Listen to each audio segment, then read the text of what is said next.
Get in, loser. We're going to Peru. Okay, we aren't going to Peru. I'm going to Peru by myself, but I'm going to take my phone and take you with me. So if you want to see how I plan, book, and prepare for the trip, hit the follow button, stick around. And I'm also going to attempt at daily vlogging while I am gone. It is a solo trip. I will be there by myself. I want to share the experiences and magic of what solo travel looks like because I want other people to solo travel. So hit that follow button and stick around.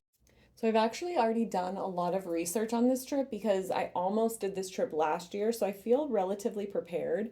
But I wanted to go over my step one in the trip planning process of the Soulful Tourist method, which is my signature method to teach people how to plan, book, and prepare for travel. And if you want that ebook, the method to plan and book your next trip, check the link in my bio. You can snag it very easily. It'll walk you through a very how to guide of planning, booking, preparing, all of my hacks, all of the things in a really simplified manner because I know how overwhelming trip planning can be. But I wanted to go over my vision for the trip because I talked about this in a video a while ago on how to plan an epic trip. Get clear on your vision is step one. It's step one, chapter one in my book.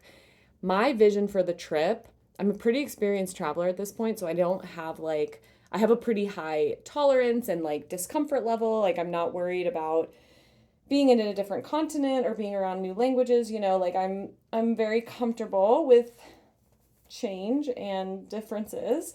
My goals for the trip, I'm hitting 3 bucket list items that I really have wanted to do for so long, and one of those is seeing Machu Picchu. I'm so excited.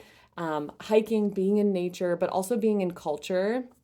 And I've heard such amazing things about Peru. So I'm excited to do that. I'm also going to dip into Bolivia for a few days.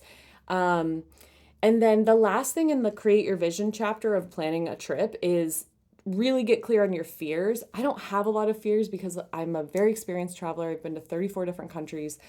My biggest fear for this trip is honestly altitude sickness. I have never experienced it, and I've heard this can happen in the mountains of Peru. So, I know they have medicine there. I'm just going to do my research to resource myself and kind of understand what's my best approach to counteract that fear and protect myself and stay healthy as I can. So that's how I work around fears. This is how I teach people, what are you afraid of? Resource yourself before you go. So stick around. I'm going to share everything from my journey, and I'm going to share everything I do to literally book in the next week because I haven't even done that yet.